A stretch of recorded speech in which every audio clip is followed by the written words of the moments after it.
Hello बच्चों, आज की यह वीडियो आप सभी के लिए बहुत इंपॉर्टेंट होने वाला है क्योंकि इस वीडियो में क्लास 11 के सब्जेक्ट ज्योग्राफी यानी भूगोल के मोस्ट इंपॉर्टेंट वीवीआई क्वेश्चन देखने वाले हैं जो कि आपकी बोर्ड की परीक्षा में पूछे जाएंगे। तो सभी विद्यार्थी इस वीडियो में अंत तक बने रहें। वीडियो को लाइक अपने सभी दोस्तों के साथ ज्यादा ज्यादा शेयर करें और आप सभी से रिक्वेस्ट है कि चैनल पर पहली बार आए, चैनल को सब्सक्राइब करने के साथ बेल आइकन को प्रेस जरूर कर लीजिएगा। और बच्चों, आपने अभी तक प्ले स्टोर पर जाकर के एबीसी कोचिंग एप्लीकेशन को डाउनलोड नहीं किया है तो सबसे पहले आप एबीसी कोचिंग ऐप को डाउनलोड कर लीजिए। उसका लिंक जो है डिस्क्रिप्शन में दिया गया है, जल्दी जल्दी आप डाउनलोड कर लीजिए और टेलीग्राम और व्हाट्सएप ग्रुप में भी आप लोग ज्वाइन कर लीजिए। तो चलिए बच्चों, क्वेश्चन की ओर बढ़ते हैं। तो देखिए बच्चों, सबसे पहला क्वेश्चन दिया गया है कि भूगोल शब्द का प्रयोग किसने किया। कई बार मैंने आपको बताया है, ऑप्शन की ओर एक बार नजर देखें तो यहाँ पे देखिए बच्चों, भूगोल शब्द का प्रयोग किसने किया। तो पहला ऑप्शन दिया गया है इरेटास्थनीज, ऑप्शन बी दिया गया अरस्तु, ऑप्शन सी दिया गया है स्टेब्रो और ऑप्शन जो है डी दिया गया है टॉलमी। तो बच्चों याद रखिएगा कि भूगोल शब्द का जो प्रयोग हुआ है या भूगोल शब्द का जो प्रयोग किया है तो सबसे पहले जो है इरेटास्थनीज ने किया है। ऑप्शन नंबर आपका ए जो है बिल्कुल सही व सटीक आंसर हो जाएगा। और देखिए बच्चों, कई बार एग्जाम में इस प्रकार से भी सवाल पूछा जाता है कि भूगोल यानी कि ज्योग्राफी शब्द जो है किस भाषा से ली गई है। तो ज्योग्राफी का जो है फुल फॉर्म क्या होता है मैंने आपको बताया है, जियो और ग्राफी। तो जियो का मतलब क्या होता है और ग्राफी का मतलब क्या होता है मैंने पहले भी बताया है। और सबसे पहले आप मुझे ये जो है कमेंट करके इसका आंसर दीजिए कि ज्योग्राफी शब्द का प्रयोग जो हुआ है ये किस भाषा से ली गई है और ज्योग्राफी और ग्राफी का अर्थ क्या होता है, नीचे कमेंट करके बताइए क्योंकि मैंने पहले ही इसको बताया हुआ है, पढ़ाया हुआ है। इसको आप लोग अच्छे से तैयार करके रखेंगे, ठीक है। चलिए आगे बढ़ते बच्चों नेक्स्ट क्वेश्चन की ओर। अगला सवाल देखिए बच्चों, दिया गया है कि डेटा क्या है, डोडा बेटा चोटी निम्नलिखित में से या निम्नलिखित में से जो है कौन सी जो है पहाड़ी श्रृंखला में स्थित है। तो पहला ऑप्शन दिया गया है नीलगिरी, ऑप्शन बी दिया गया है इलायची पहाड़ी और ऑप्शन जो है सी दिया गया है अन्नामलाई और ऑप्शन जो है डी दिया गया है नल्लामलाई। तो बच्चों याद रखिएगा ये डेडा बेटा चोटी जो है वो किस पहाड़ी श्रृंखला में स्थित है। तो बच्चों याद रखें तो इसका हो जाएगा नीलगिरी। नीलगिरी पहाड़ी क्षेत्रों में पहाड़ी श्रृंखला में जो है ये स्थित है। ऑप्शन नंबर आपका ए बिल्कुल सही व सटीक आंसर हो जाएगा। चलिए नेक्स्ट क्वेश्चन देखिए बच्चों, तीसरा नंबर दिया गया है कि निम्नलिखित में से कौन सी जो है नदी जो है द्रोणी भारत में सबसे बड़ी नदी है। सिंधु, गंगा, ब्रह्मपुत्र या कृष्णा नदी। जल्दी आप लोग कमेंट करके बताइएगा क्योंकि ये सारे क्वेश्चन बहुत इंपॉर्टेंट है भाई और ये एग्जाम के लिए बहुत ज्यादा महत्वपूर्ण है। इसको अच्छे से रख लीजिएगा, तैयार कर लीजिएगा। और यह क्वेश्चन मैंने आपको बताया हुआ है। तीसरा नंबर जो सवाल दिया गया ना, सवाल कह रहा है कि नदी द्रोणी भारत में सबसे बड़ी नदी है तो कौन सा हो जाएगा, सिंधु नदी है, गंगा नदी है, ब्रह्मपुत्र नदी है या कृष्णा नदी है। जल्दी आप लोग कमेंट करके बताइए। तो बहुत आसान है, बिल्कुल बिल्कुल सही जवाब है गंगा नदी। गंगा नदी जो है ये जो है द्रोणी भारत में जो है सबसे बड़ी नदी है। तो ऑप्शन नंबर आपका जो है बी बिल्कुल सही व सटीक आंसर हो जाएगा।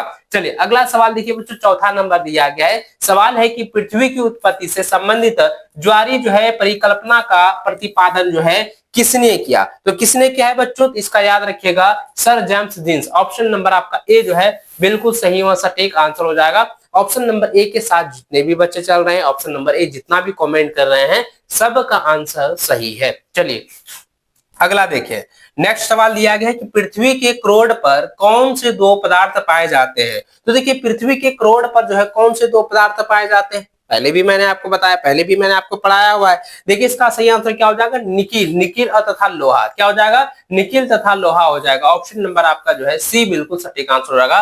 पृथ्वी के क्रोड पर जो है दो पदार्थ पाए जाते हैं, कौन कौन सा, निकिल और लोहा, है ना। ऑप्शन नंबर आपका सी बिल्कुल सही व सटीक आंसर होगा। चलिए अगला सवाल देखिए बच्चों, छठा नंबर दिया गया निम्नलिखित में से कौन सा जो है स्थान भारत में जो है सबसे जो है ठंडा है, यानी कि कौन सा जो है स्थान है भारत का जो कि सबसे ठंडा स्थान है, सबसे क्या है ठंडा स्थान। तो याद रखेंगे बच्चों इसका सटीक आंसर क्या हो जाएगा, इसका सही जवाब बताइए जल्दी जल्दी। इसका सही जवाब क्या हो जाएगा, द्रास हो जाएगा। क्या हो जाएगा, द्रास हो जाएगा। द्रास जो है ये सबसे ठंडा स्थान है। ऑप्शन नंबर आपका ए जो है बिल्कुल सही व सटीक आंसर होगा। चलिए सातवां नंबर देखिए बच्चों, नेक्स्ट क्वेश्चन दिया गया है कि प्रादेशिक भूगोल किस विद्वान द्वारा जो है प्रतिपादित किया गया है, यानी कि ये संबोधन किया गया, यानी कि कहता है कि हु इंट्रोड्यूस क्या है रेगोगनल। अच्छा भाई ये सवाल विद्वान से रिलेटेड है लेकिन ये तो 2023 में पूछा गया था, 2025 में भी आपका आया हुआ है। तो ये रिपीटेड सवाल है ना, ये सवाल जो है आपका रिपीटेड है कि प्रादेशिक भूगोल किस विद्वान के द्वारा जो है प्रतिपादित किया गया है। बहुत इजी सवाल है, बहुत ही आसान है। तो इसका सटीक आंसर हो जाएगा कॉल रीटर। क्या हो जाएगा? कॉल रीटर हो जाएगा। ऑप्शन नंबर आपका ए जो है बिल्कुल सही जवाब सटीक आंसर हो जाएगा। इसको आप लोग अच्छे से बच्चों याद कर लीजिएगा। चलिए नेक्स्ट क्वेश्चन देखिए, 8वां नंबर दिया गया है, निम्नलिखित याम्योत्तर में कौन सा भारत का जो है मानक याम्योत्तर है? निम्नलिखित याम्योत्तर में कौन सा जो है भारत का जो है मानक याम्योत्तर है? तो बताइए, जल्दी बताइएगा, जल्दी आंसर दीजिए। तो बच्चों इसका सटीक आंसर क्या हो जाएगा? 82 डिग्री 30 मिनट पूर्व से 82 डिग्री 30 मिनट। अरे भैया ये है ना, 82 डिग्री 30 मिनट पूर्व। ऑप्शन नंबर आपका बी बिल्कुल सही जवाब हो जाएगा। नेक्स्ट सवाल दिया गया है कि निम्नलिखित में से जो है कौन सी भू आकृति का निर्माण नदी का अपरदन क्रिया द्वारा होता है? यानी कहता है कि नदी के अपरदन के द्वारा, नदी के मृदा अपरदन के द्वारा जो है भू आकृति का निर्माण होता है। तो पहला ऑप्शन दिया गया है जॉर्ज, ऑप्शन बी दिया गया है डेल्टा, ऑप्शन सी दिया गया है जलोढ़ पंख और ऑप्शन जो है डी दिया है बाढ़ का मैदान। तो बच्चों जल्दी आंसर दीजिए। तो इसका सटीक आंसर क्या हो जाएगा? जॉर्ज हो जाएगा। क्या हो जाएगा? जॉर्ज हो जाएगा। ऑप्शन नंबर आपका ए जो है बिल्कुल सही हुआ, सटीक आंसर हो जाएगा। इसको आप लोग अच्छे से टिक करेंगे। चलिए नेक्स्ट क्वेश्चन देखिए बच्चों, दिया गया है कि मृदा का जो है सर्वाधिक व्यापक और जो है उपजाऊ प्रकार कौन सा है?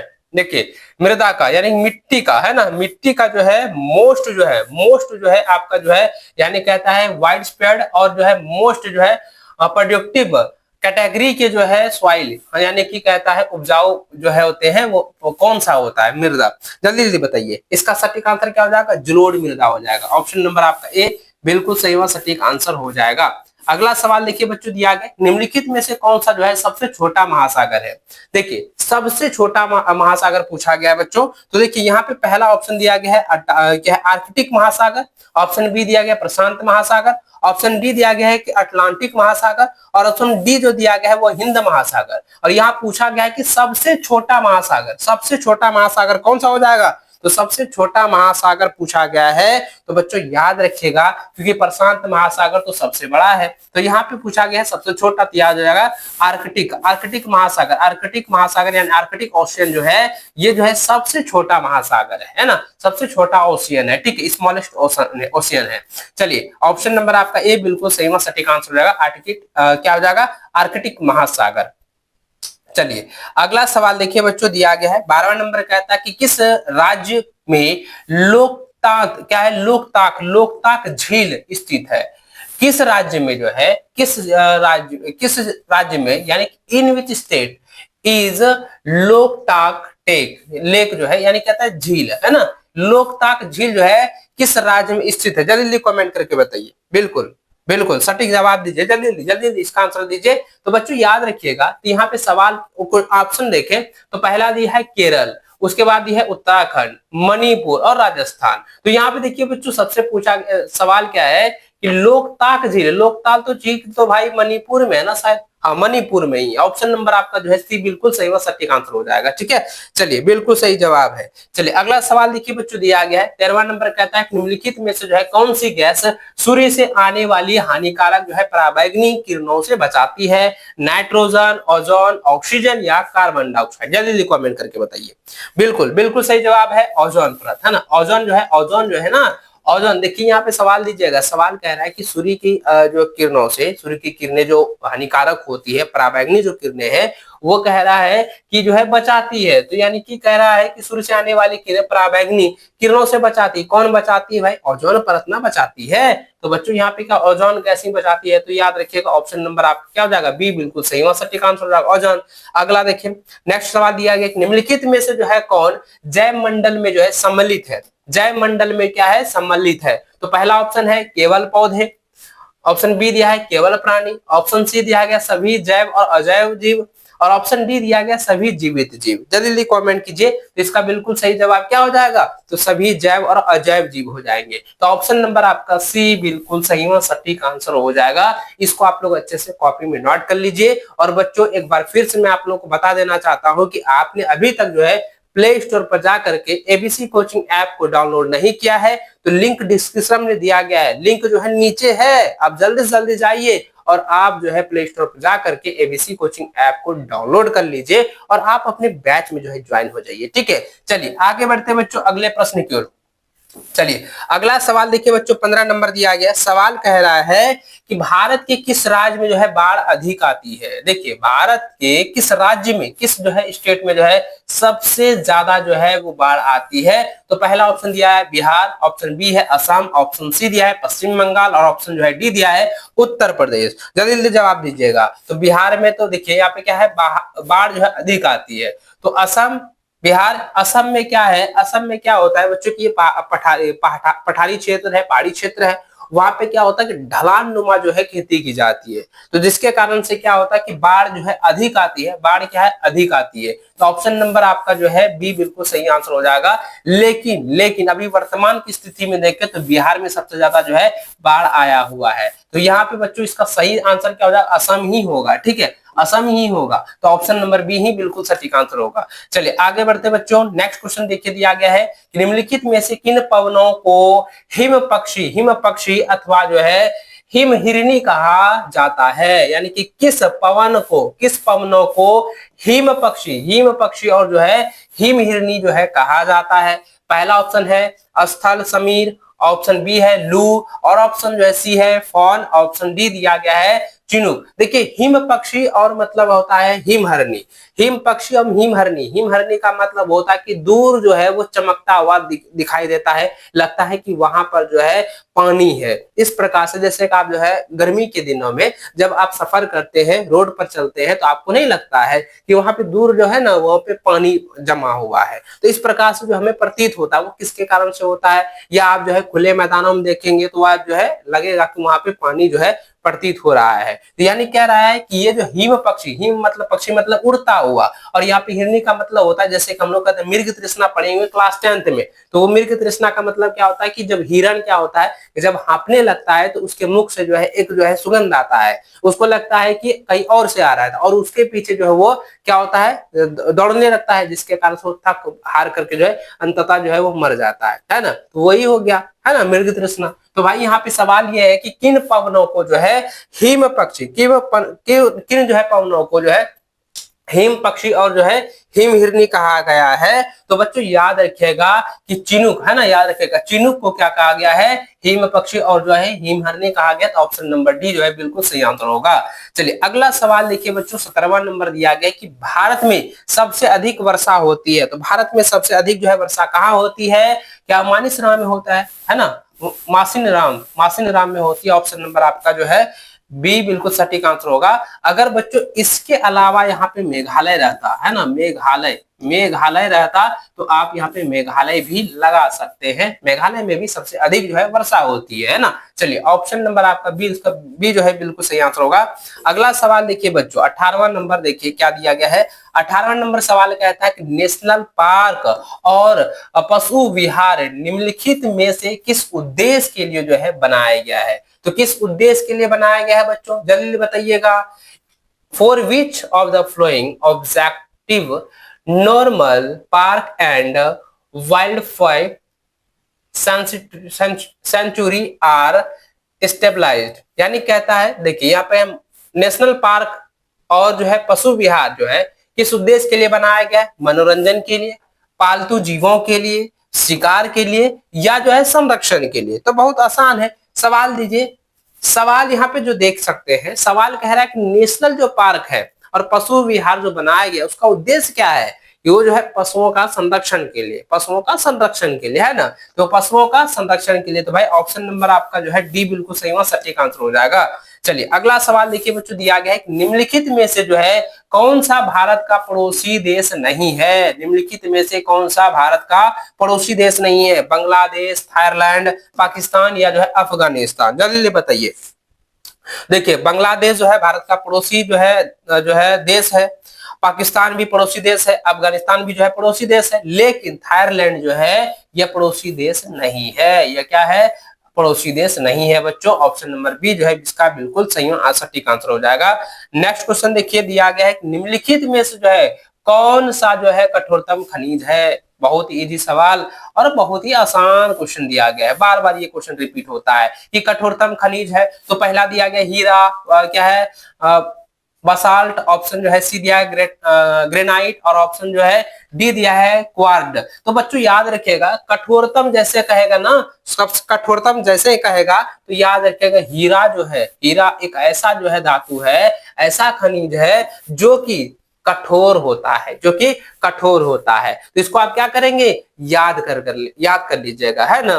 बिल्कुल याद नहीं करोगे, हाँ याद ही कर लेना, तैयार कर लेना है। और इसका पीडीएफ हम भेज देंगे, पीडीएफ जो है एप्लीकेशन में मिल जाएगा, नहीं तो आप लोग को जो है टेलीग्राम ग्रुप में, नहीं तो व्हाट्सएप ग्रुप में हम शेयर करवा देंगे, ठीक है। और इंस्टाग्राम में आप मैंने फॉलो नहीं किए हैं तो नीचे फॉलो भी कर लीजिएगा, उसका लिंक भी डिस्क्रिप्शन में दी गई है ना। चलिए आगे बढ़े, चलिए अगला क्वेश्चन की ओर बढ़ते हैं बच्चों। अगला सवाल आपके सामने ये रहा, देखिए सवाल जो है, अरे भाई सवाल देखिए, 21वां नंबर सवाल कह रहा है कि ज्वार भाटा के लिए जो है निर्माण के लिए कौन सा जो है बल उत्तरदायी नहीं है। तो ज्वार भाटा के लिए किसका जो उत्तरदायी नहीं होता है, देखिए पृथ्वी की जो है गुरुत्वाकर्षण शक्ति, ये तो भाई उत्तरदायी होता है।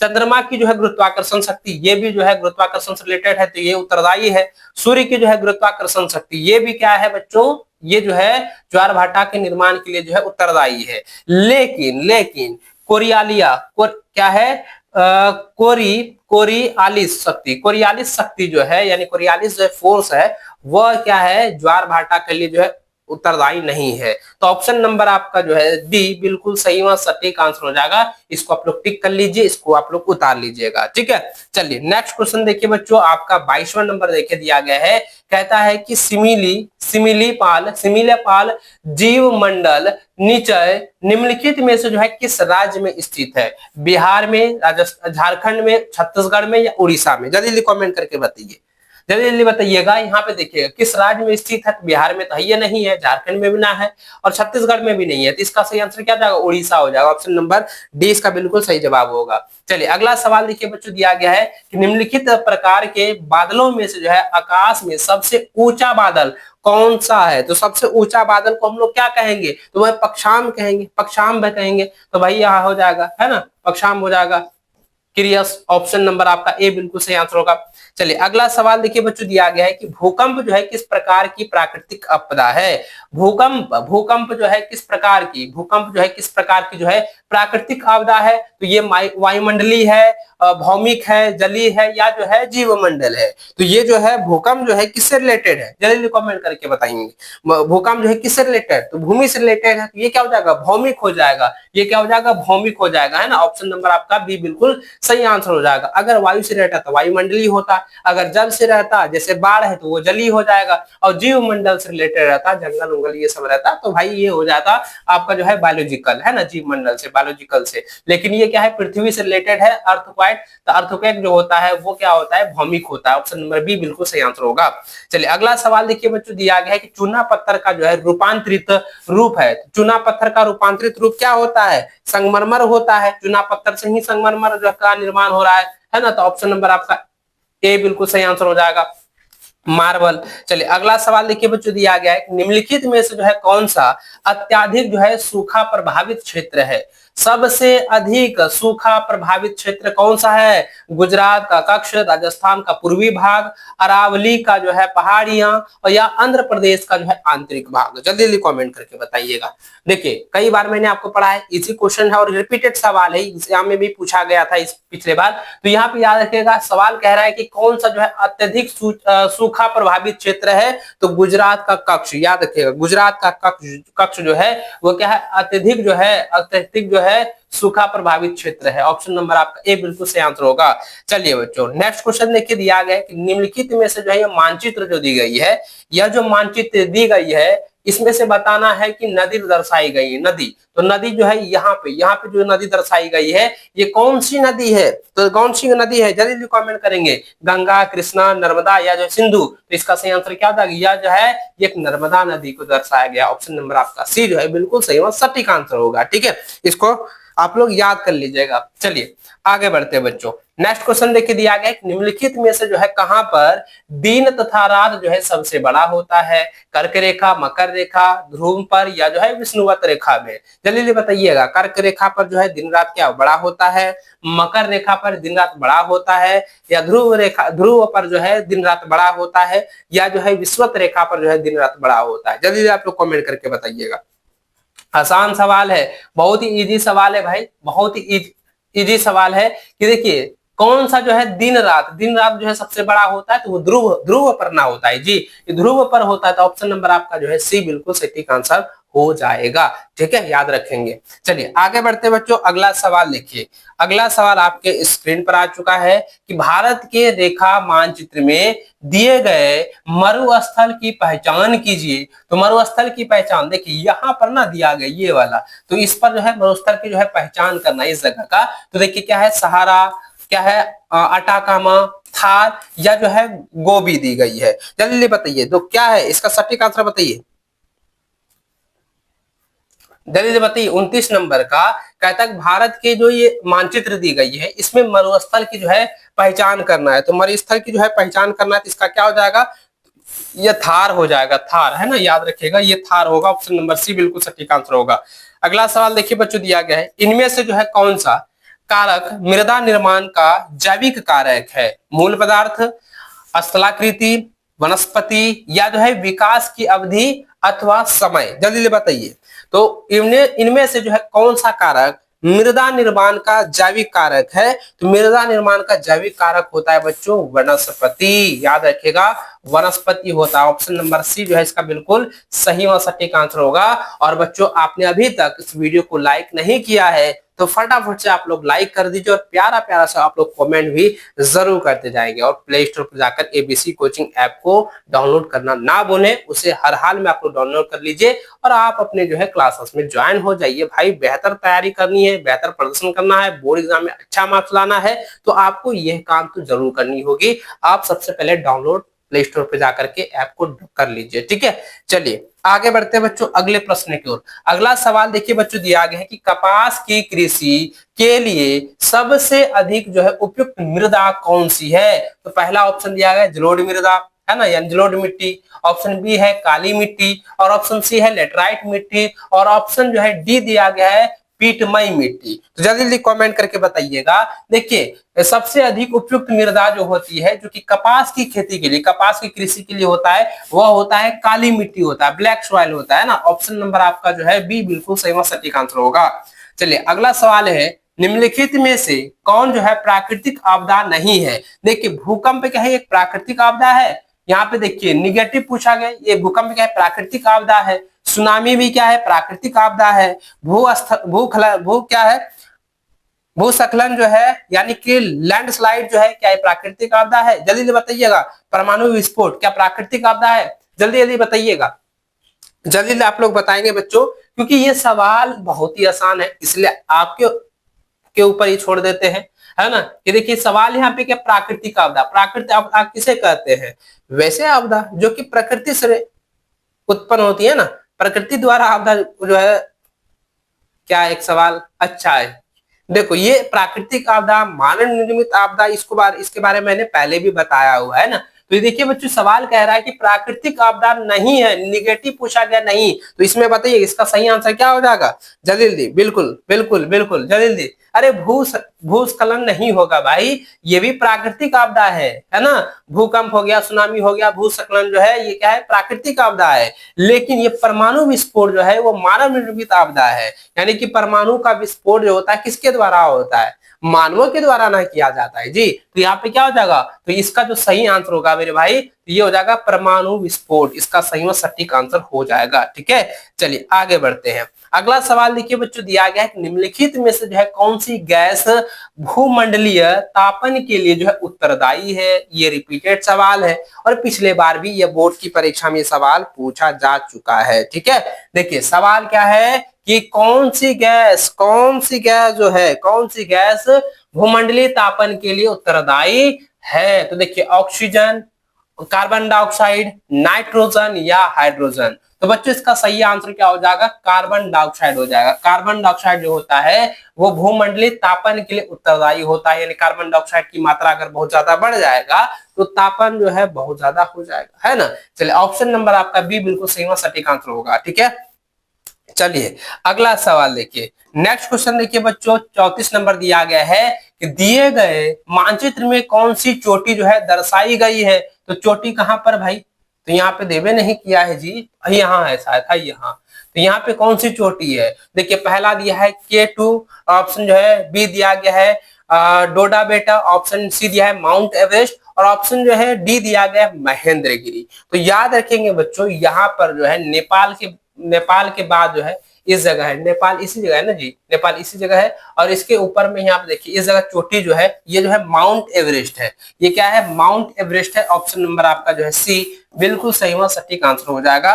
चलिए अगला सवाल देखिए बच्चों, दिया गया है महाद्वीपीय विस्थापन सिद्धांत का प्रतिपादन जो है किसने किया? बहुत ही आसान सवाल है, बहुत ही इंपॉर्टेंट क्वेश्चन है मेरे बच्चों। तो देखिए पहला ऑप्शन दिया गया है ऑथर होम्स, ऑप्शन बी दिया गया है क्या है वेगनर, ऑप्शन जो है सी दिया गया है मोर्गन, और ऑप्शन डी दिया गया है बुलार्ड। तो बच्चों जल्दी बताइएगा, और आपने अभी तक जो है इस वीडियो को लाइक नहीं किए हैं तो फटाफट से लाइक कर दीजिए, ठीक है। देखिए सवाल क्या पूछा गया बच्चों कि महाद्वीपीय विस्थापन जो है सिद्धांत का प्रतिपादन जो है किसने दिया? तो भाई याद रखिएगा बैगनर ने, है ना, याद रखिएगा बैगनर ने किया। ऑप्शन नंबर जो है आपका बी बिल्कुल सही व सटीक आंसर हो जाएगा। तो बच्चों आज की इस वीडियो में मैंने जितने भी ऑब्जेक्टिव क्वेश्चन बताए हैं वे सारे क्वेश्चन आपके लिए बहुत ज्यादा इंपॉर्टेंट है, वीवीआई है। इसको एग्जाम से पहले अच्छे से रिवीजन कर लीजिएगा, याद कर लीजिएगा, ठीक है। चलिए बच्चों इस वीडियो को शेयर जरूर करते जाएंगे, और आपने अभी तक लाइक नहीं किया लाइक कर देना। चैनल पर नए जुड़े हुए हैं, चैनल को सब्सक्राइब करके रख लीजिए, ताकि बेल आइकन को भी प्रेस कर लीजिएगा, ताकि जैसे वीडियो अपलोड हो नोटिफिकेशन आप लोगों को मिल पाए। तो मिलते हैं नेक्स्ट वीडियो में, तब तक जय हिंद, वंदे मातरम।